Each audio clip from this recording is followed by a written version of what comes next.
Las cosas se pusieron difíciles, muy difíciles, tremendamente difíciles, extremadamente complicadas. Su mundo se derribó como un castillo de naipes. Toda su esperanza futura se diluyó como un azucarillo. De la noche a la mañana, cuando Noemí perdió a su marido Elimelec y después a sus dos hijos, Malón y Kelión, nos dice el libro de Ruth en el Antiguo Testamento, capítulo 1, versículos 3 y 5, dice la Biblia que se quedó desamparada, en una situación desoladora, complicadísima, ella y sus dos nueras. Noemí, nos dice la Escritura, amablemente aconsejó a Orfa y Ruth, sus dos nueras, que también eran viudas como ella, que se fueran otra vez con sus familias, que ella no tenía nada ya que ofrecerles. Incluso dice, si yo quedase embarazada y tuviese dos hijos, lo cual no puedo hacer, pero si pudiese hacerlo, ¿seríais vosotros capaces de esperarles por amor? Es inútil que os quedéis conmigo. Volved con vuestras familias y quizás viviréis. Ambas, Orfa y Ruth, tenían también un panorama muy incierto. Orfa, yo estoy seguro que con su corazón completamente roto, estoy seguro que con una tristeza tremenda, decidió volver con su familia. Ruth, en cambio, le dijo a su suegra Noemí, no me ruegues que te deje y me aparte de ti, porque a donde quiera que tú vayas, iré yo, y donde quiera que vivas, viviré. Tu pueblo será mi pueblo, y tu Dios, mi Dios. Donde tú mueras, moriré yo, y allí seré sepultada. Traiga Jehová sobre mí el peor de los castigos, si no es solo la muerte, lo que hará separación entre nosotras dos. Hermanos, cuando las cosas van bien, cuando no hay presión ninguna, cuando todo va sobre ruedas, es más fácil tomar buenas decisiones.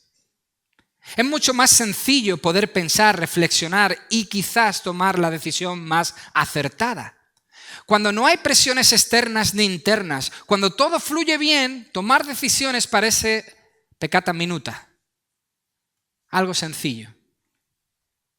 Pero cuando las cosas se ponen difíciles, cuando la presión es alta, no solo dentro sino fuera, ahí vemos que las decisiones no son tan sencillas. El ejemplo de Noemí, Ruth y Orfa nos enseña que ante la presión, cuando las cosas se ponen complicadas, no es tan fácil tomar decisiones. Hoy la palabra del Señor va a traer para nosotros 3 consejos para poder superar esos momentos de presión tomando las mejores decisiones. Yo os invito a que abráis la Biblia por Primera de Pedro. Es el estudio que estamos llevando hacia adelante. Primera de Pedro capítulo 3. Vamos a leer desde el versículo 8 hasta el final del capítulo, el versículo 22. Y ahí vamos a encontrar 3 consejos prácticos cuando las cosas se ponen difíciles. Dice el versículo 8, en fin, sed todos de un mismo sentir, compasivos, amándoos fraternalmente, misericordiosos, amigables, no devolváis mal por mal, ni maldición por maldición, sino por el contrario, bendiciendo, sabiendo que fuisteis llamados a heredar bendición. Porque el que quiera amar la vida y ver días buenos o días agradables, refrene su lengua del mal y sus labios no hablen engaño. Apártese del mal y haga el bien. Busque la paz y sígala, porque los ojos del Señor están sobre los justos y sus oídos atentos a sus oraciones. Pero el rostro del Señor está contra aquellos que hacen el mal. ¿Quién es aquel que os podrá hacer daño si vosotros seguís el bien? Pero también si alguna cosa padecéis por causa de la justicia, bienaventurados sois. Por tanto, no os amedrentéis por temor de ellos, ni os inquietéis. Al contrario, santificad a Dios el Señor en vuestros corazones y estad siempre preparados para presentar defensa con mansedumbre y reverencia ante todo aquel que os demande razón de la esperanza que hay en vosotros. Tened buena conciencia, para que en lo que murmuran de vosotros como de malhechores, sean avergonzados los que calumnian vuestra buena conducta en Cristo. Mejor es que padezcáis haciendo el bien, si la voluntad de Dios así lo quiere, que haciendo el mal. Asimismo, Cristo padeció una sola vez por los pecados, el justo por los injustos, para llevarnos a Dios, siendo a la verdad muerto en la carne, pero vivificado en espíritu. Y en espíritu fue y predicó a los espíritus encarcelados, los que en otro tiempo desobedecieron, cuando una vez esperaba la paciencia de Dios en los días de Noé, mientras se preparaba el arca, en el cual pocas personas, es decir, 8, fueron salvadas por agua. El bautismo que corresponde a esto ahora nos salva, no quitando las inmundicias del cuerpo, sino como la aspiración de una buena conciencia hacia Dios, mediante la resurrección de Jesucristo, quien habiendo subido al cielo, está a la diestra de Dios, y a él están sujetos ángeles, autoridades y poderes. Es un texto que si se lee de primeras cuesta encajar todas las piezas. Parece un chorro de información puesto en pocas palabras. Pero si nos analizamos bien, ahí vemos 3 consejos prácticos que nos van a ayudar mucho cuando la presión llegue a nuestra vida y sobre todo cuando la presión llegue al grupo, a la familia de la fe. Vamos a orar y pedir que el Señor bendiga este estudio, su palabra en nuestros corazones. Padre, una vez más, invocamos tu ayuda. Tú has prometido, Señor, que tu palabra nunca volverá vacía. Sabemos que cuando acudimos a ella hay bendición. Sabemos, Señor, que cuando libremente podemos abrir, leer y explicar, tú traes a nuestra vida aquello que necesitamos. Creemos en esa promesa. Creemos, Señor, en tu obrar en nuestras vidas a través de tu poderosa palabra. Por eso nos encomendamos a ella en esta mañana y te pedimos que a través de ella tú toques cada uno de nuestros corazones. Señor, lo que queremos es seguirte solo a ti.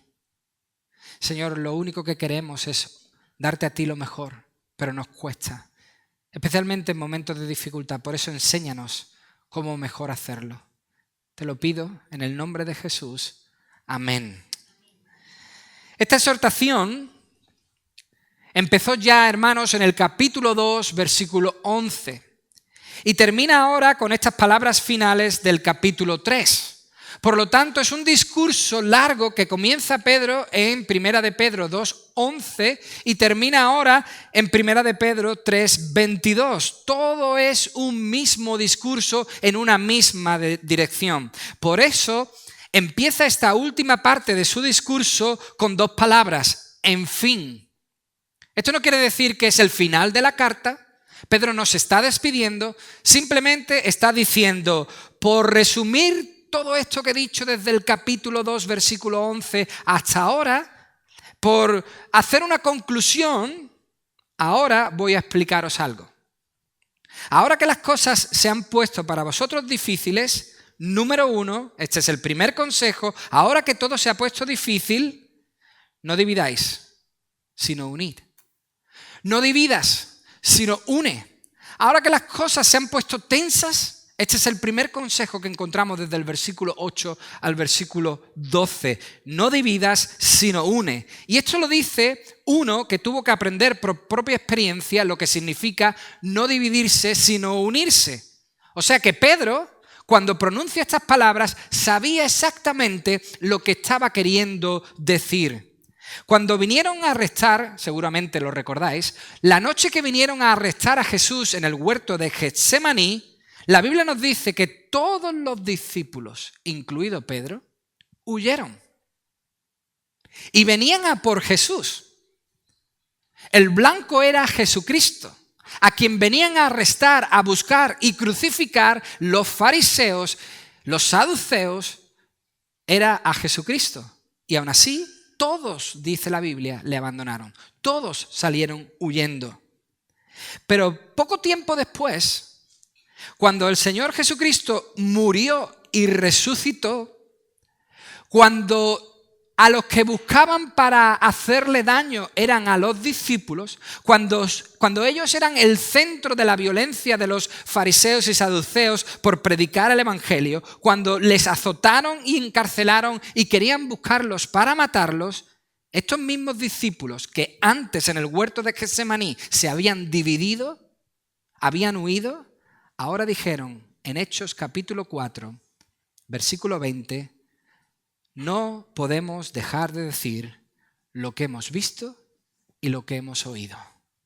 No podemos ahora refrenar nuestra lengua. Hubo un tiempo donde temimos y nos dividimos, pero ahora estamos unidos y no vamos a refrenar nuestra lengua. No podemos parar este mensaje. Se nos ha pedido que lo compartamos y es lo que vamos a hacer. Y dice el versículo 31 de ese mismo capítulo 4 de Hechos, que llenos del Espíritu Santo, estos hablaban con valentía la palabra de Dios.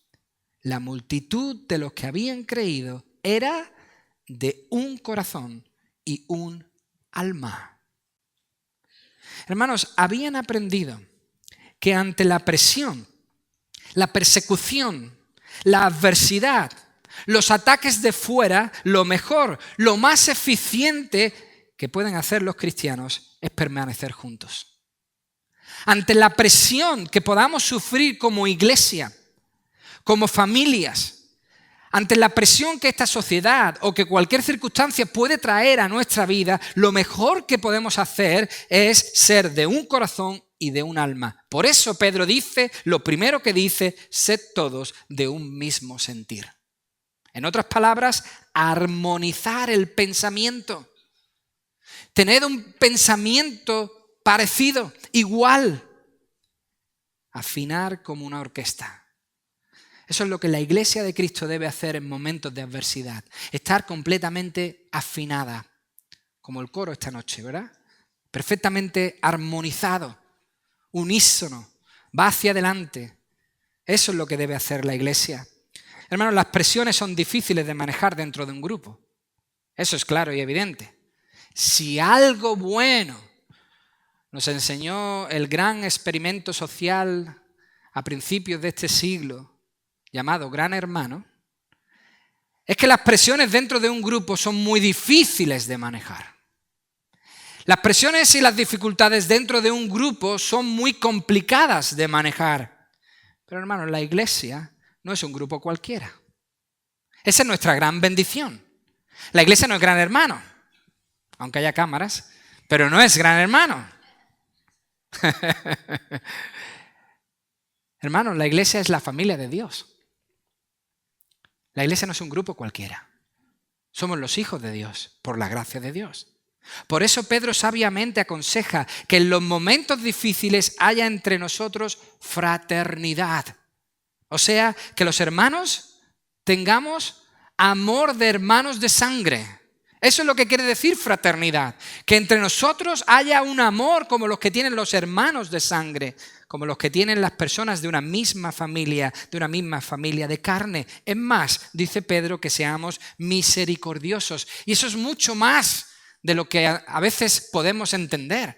Ser misericordioso significa tener un sentimiento enorme de cariño y aprecio por mis hermanos en lo más profundo, en los intestinos, aquí en el interior. Un sentimiento de cariño, un sentimiento de amor tan profundo y reaccionemos positivamente hacia nuestros hermanos. Eso significa ser misericordiosos, sentir en lo más profundo un cariño por el que tenemos al lado, que actuemos a su favor positivamente, amigables, pensar más en los demás. Este sentido de amistad de hoy es horrible. Ya no sabemos lo que es la verdadera amistad. Amigable significa pensar más en los demás. No significa caer bien, sino esforzarte por los demás. Esa es la actitud que une, hermanos. Esa es la actitud que verdaderamente hace unidad. El versículo 9 amplía incluso más la idea. Fijaos lo que dice Pedro. No devolváis mal por mal. Esto está claro. Siempre se dice que cuando hay conflictos, para que cesen, una de las dos partes tiene que frenar. Cuando hay conflictos, para que eso se acabe, una de las partes tiene que lanzar la bandera blanca y decir, se acabó, se terminó. Una de las partes tiene que parar. Porque si no es mal por mal. Pero mal por mal, es una guerra continua. Si lo analizáis bien, mal por mal es una guerra sin fin. Una guerra que no acaba.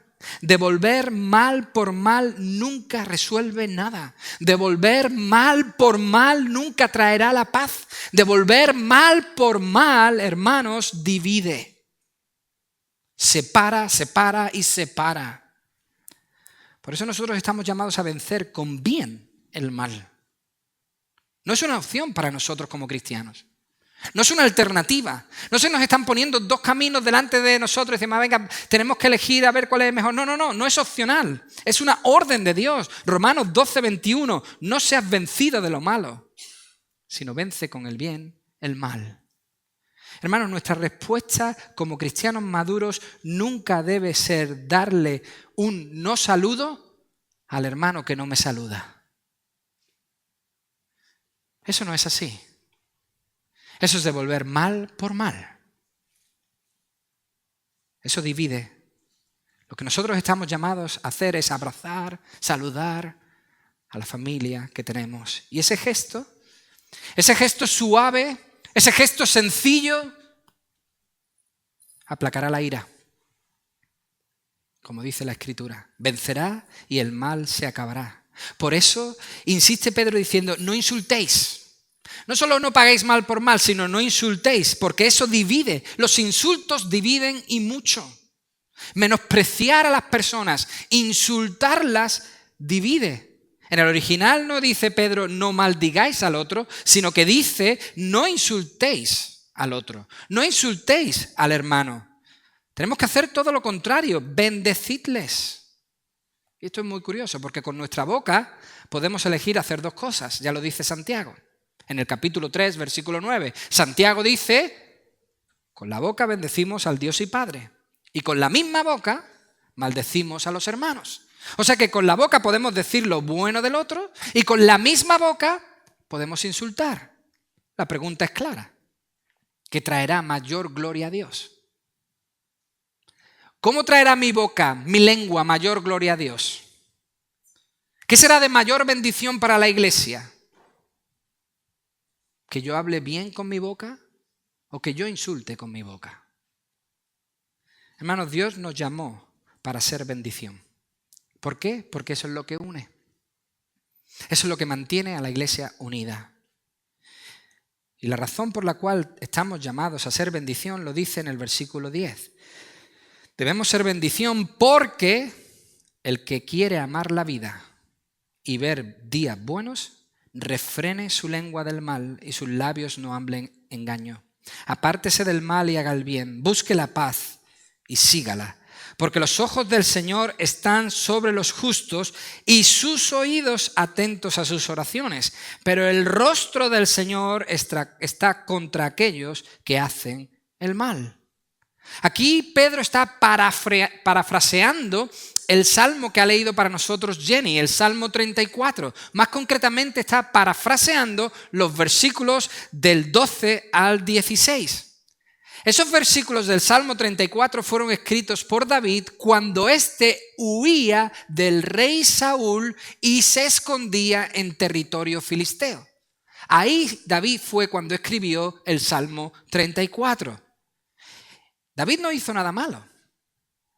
David no había cometido ningún error. Pero por los celos de Saúl tuvo que huir porque Saúl quería matarlo.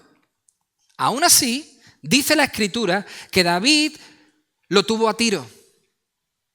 En un par de ocasiones, el rey David y sus hombres tenían, como yo de Marisol de distancia, al rey David. Lo tenían a tiro. Pero David no pagó mal por mal. ¿Por qué? Porque decidió ser bendición.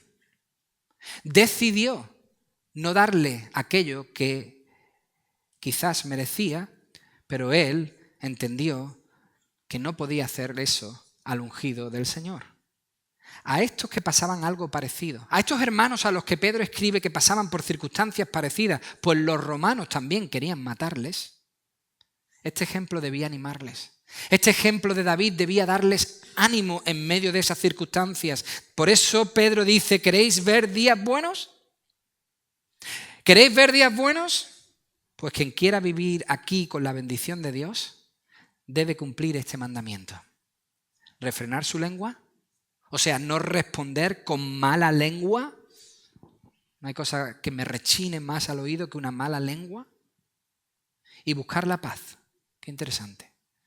Pero no se queda ahí. Buscar la paz y seguirla. No conformarse con encontrar la paz. Y aquí es donde muchos fracasan.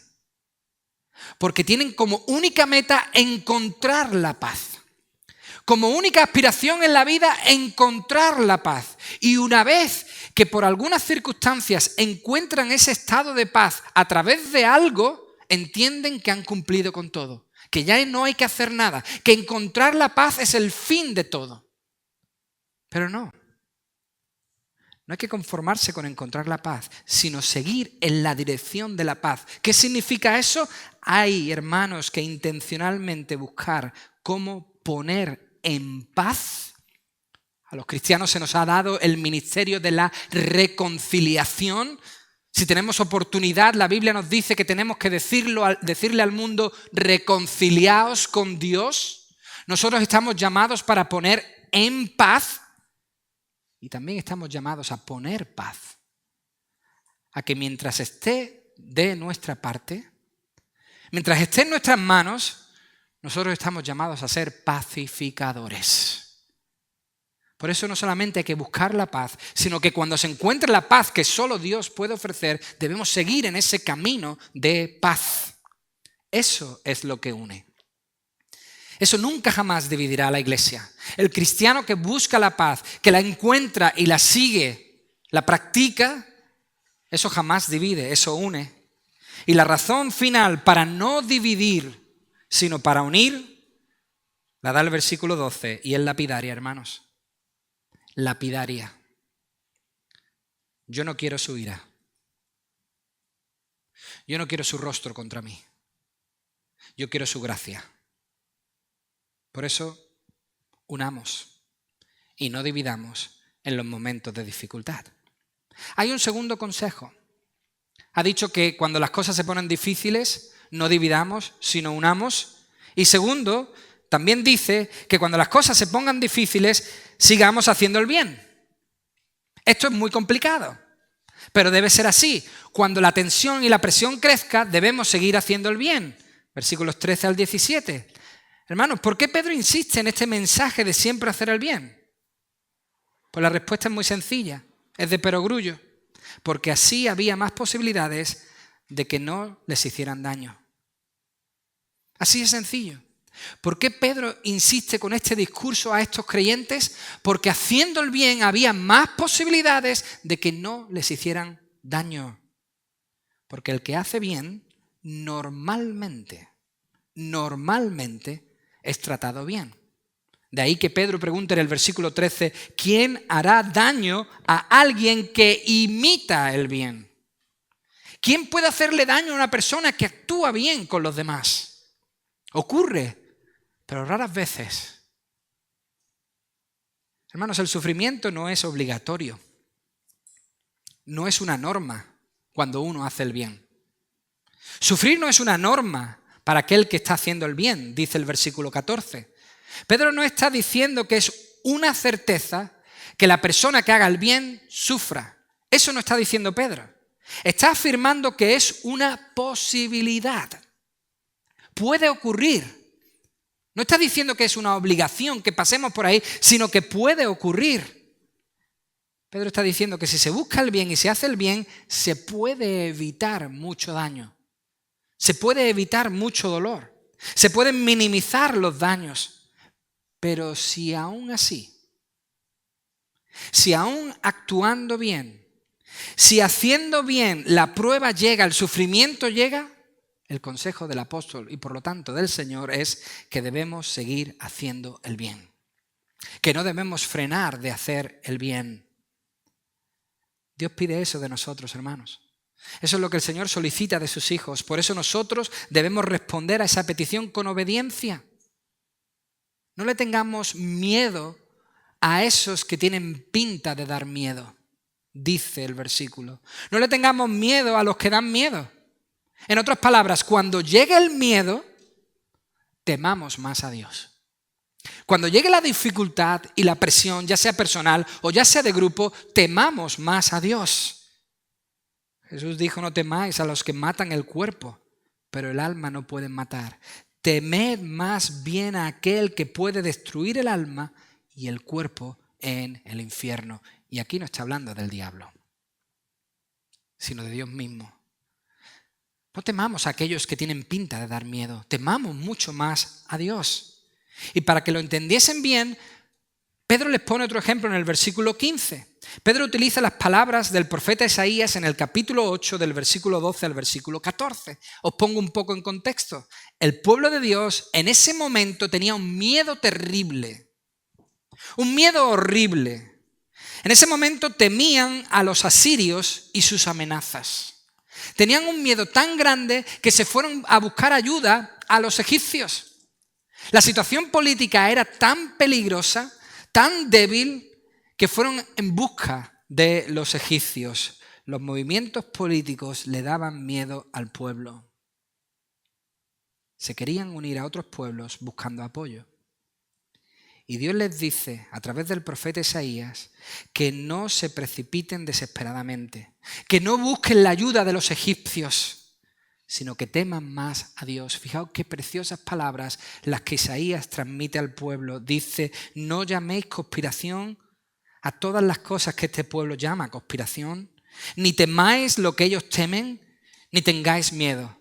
A Jehová de los ejércitos, a Él santificad, sea Él vuestro temor y Él sea vuestro miedo. Y entonces, fijaos qué bonito, y entonces Él será por santuario. No tengáis miedos a otros pueblos. Temed a Jehová de los ejércitos y Él será vuestro refugio, vuestro santuario. Hermanos, en vez de dejarle espacio al miedo en el corazón, en vez de darle lugar al miedo en nuestras vidas, mejor dejarle espacio a Dios que disipa todos los miedos. Esto es difícil, ¿verdad? Porque el miedo tiene una capacidad tremenda de apoderarse de nosotros. Los temores son reales y a veces nos agarran y no nos quieren soltar. Por lo tanto, ¿cómo se hace eso de darle más lugar a Dios y menos lugar al miedo? El versículo 15 lo dice perfectamente. Fijaos, santificad significa reverenciar.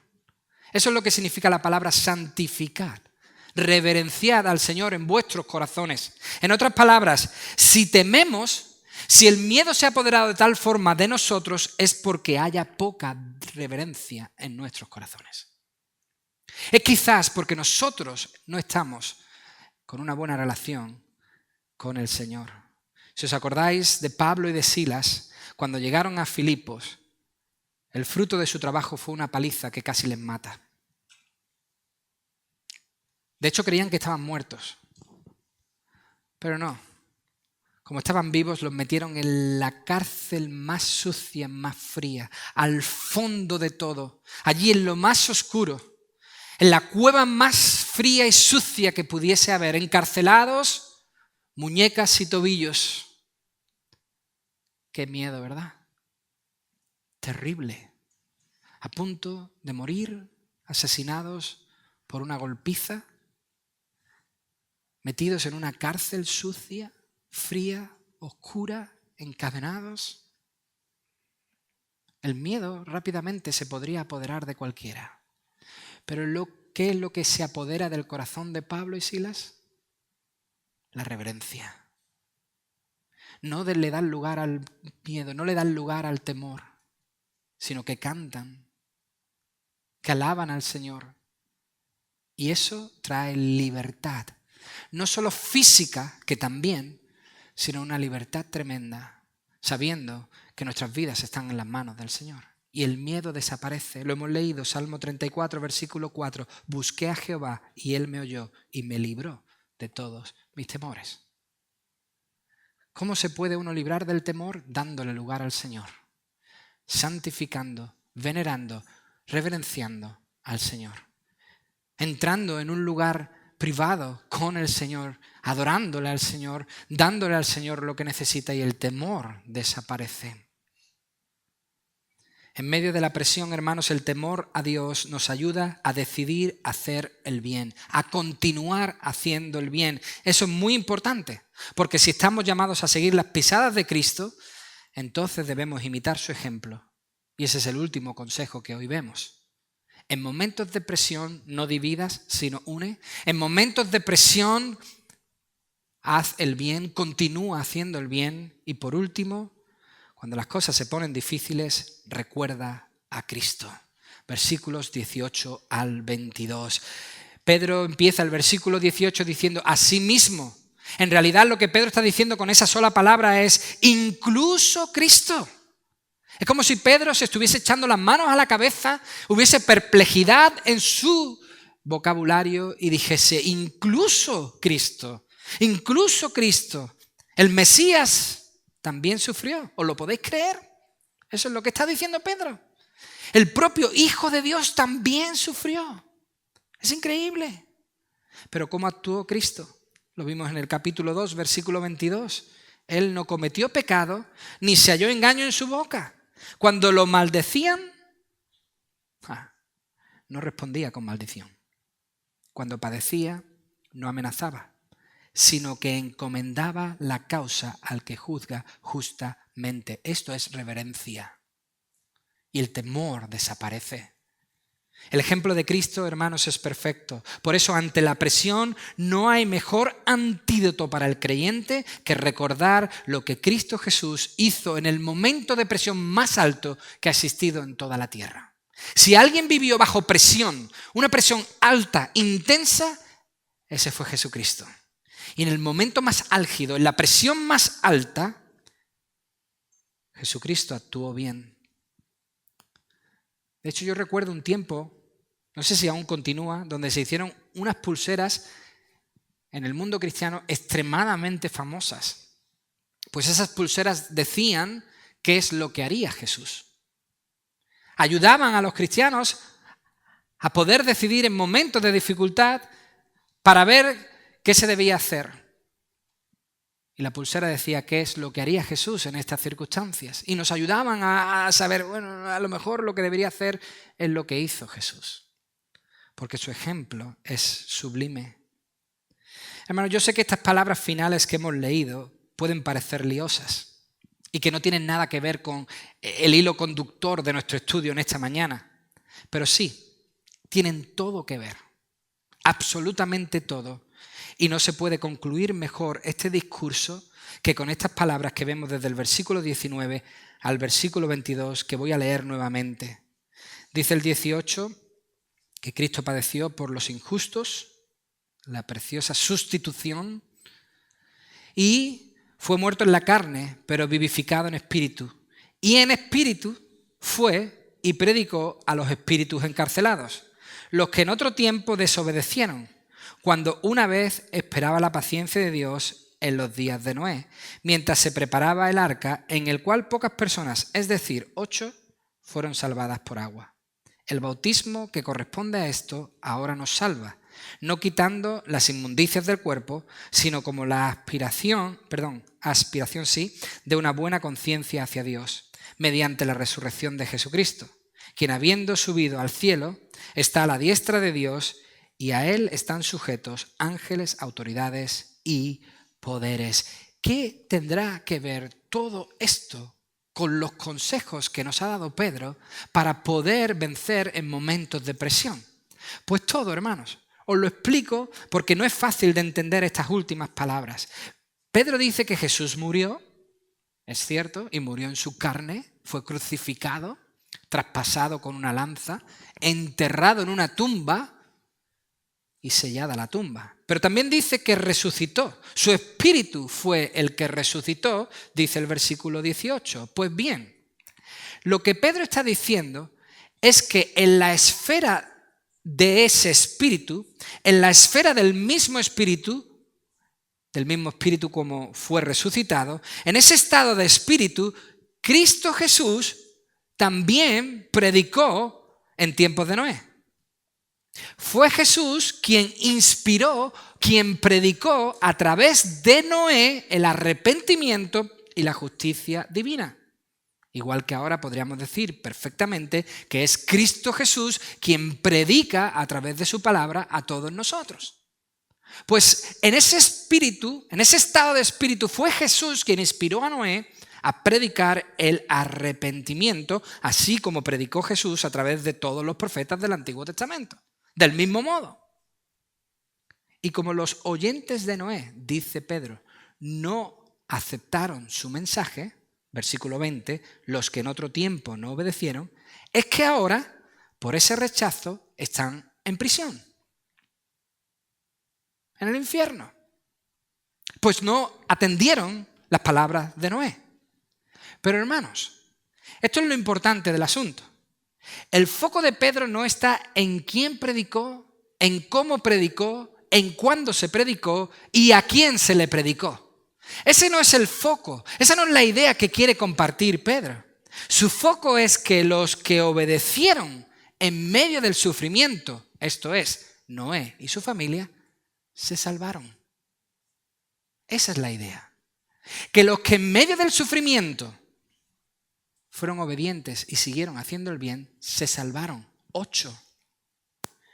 Y los que hicieron el mal, en este caso, los que hicieron sufrir a Noé y a su familia, ahora están encarcelados. Perdieron la batalla. Eso es lo que quiere decir Pedro. Hermanos, merece la pena pasar por esto si la meta es la salvación. Merece la pena pasar por un sufrimiento pasajero si lo que nos espera es la salvación que Cristo nos ofrece. Y eso es lo que está diciendo Pedro en sus últimas palabras.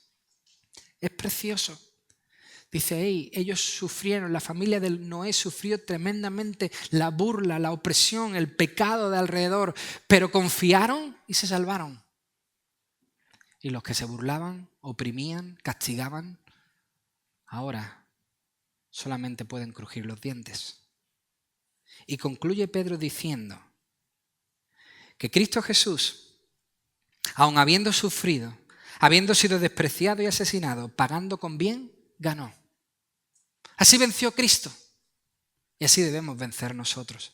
Por eso, seguir su ejemplo es lo mejor que podemos hacer cuando las cosas se ponen complicadas. Seguir su ejemplo, porque lo que Jesús hizo fue convertirse en Señor de señores, en Rey de reyes. Hoy todo está bajo sus pies, como siempre fue y como siempre será. Su ejemplo, hermanos, es el que nosotros debemos imitar. Fijaos, cuando Pedro fue llamado por Jesús, fue llamado a vivir como Jesús. A veces no entendemos bien ese encuentro que tuvo Jesús con Pedro, porque decimos, fue Jesús quien llamó a Pedro a ser pescador de hombres. No, no es así. El gran pescador de hombres, Jesucristo, llamaba a otro para ser como él, un pescador de hombres. Si hay alguien que se preocupa por los hombres, si hay alguien que se preocupa por la humanidad, si hay alguien que vino a pescar y rescatar a la humanidad, ese fue Jesucristo. Por eso cuando Jesús le dijo a Pedro, yo te haré pescador de hombres, le está diciendo, tú vas a vivir como yo vivo. Yo soy el gran pescador de hombres. Tú vas a ser como yo. Hermano, cuando nosotros fuimos llamados por Jesús, se nos ofreció una nueva y mejor manera de vivir. No se nos llamó a vivir como queramos, sino a andar como Él anduvo. Porque además, solo viviendo así, estamos seguros que vamos por el camino a recibir, como dice el versículo 9, la herencia que nos espera. Hermanos, aquí, en nuestro país, en este lugar tan precioso donde vivimos, donde aún incluso se puede ir a la playa, no sufrimos lo mismo que otros cristianos. No. No padecemos igual que otros creyentes en países de alta tensión, como podemos ver cada jueves en nuestro culto de oración, orando por ellos. No estamos sufriendo como sufrieron ellos. Nuestro sufrimiento a veces se limita a si comeremos arroz o comeremos gambas. No sufrimos como sufren ellos. Hermanos, ante lo fácil, no lo pongamos nosotros difícil. Ante la bendición que tenemos como cristianos de vivir en libertad y disfrutar este compañerismo, este lugar, esta comunión, esta fraternidad, no lo pongamos nosotros difícil. Saquemos ventaja de lo que el Señor nos ha dado. Yo sé que las cosas ahora van mal, política y económicamente, diría yo. Sé que las cosas se están poniendo duras en el tema de la economía. Por eso, ¿cómo vamos a actuar? Ante esta presión creciente, cada día las noticias son más tristes con respecto a este tema. Ante esta presión creciente, ¿cómo vamos a actuar? Hermano, yo recuerdo, porque fue hace muy poco, lo tengo muy fresco, cómo esta iglesia se mantuvo firme en una situación muy complicada. Ocurrió hace nada, poco más de 3 años. Esta iglesia se mantuvo firme en tiempos de pandemia. La presión era fuerte. Muchas iglesias tuvieron que cerrar, parar. La iglesia se mantuvo firme, aún y a pesar de la dificultad. Por eso, ahora que las cosas también suenan mal, ¿cómo vamos a actuar? ¿Cómo va a seguir actuando esta iglesia? Hermanos, estos consejos son prácticos y los debemos obedecer. No dividamos, aportemos a la unidad. Sigamos haciendo el bien, aun y cuando las cosas no vayan tan bien. Y por supuesto, recordemos siempre el ejemplo que nos dio Jesucristo. Y es lo que vamos a hacer ahora, de manera práctica, recordando su sacrificio a nuestro favor. Padre, muchísimas gracias por estos consejos que pueden traer esperanza y ayuda en momentos difíciles. Gracias, Señor, por la vida que tenemos. Gracias, Señor, porque aquí sale el sol, disfrutamos un buen clima, tenemos vestido, tenemos este lugar para reunirnos, tenemos medios para poder comunicarnos. Tenemos, Señor, la bendición de poder ahora volver a nuestros hogares y encontrar comida en nuestra mesa. Señor, son tantos los beneficios que tú nos das. Yo solo hoy oro, Señor, para que nosotros saquemos ventaja de ellos y nos ayudes a poder superar las dificultades que puedan venir. Si es que vienen, si es que están dentro de tu voluntad, te pedimos que tú nos ayudes a cumplir con estos ejemplos para poder salir hacia adelante.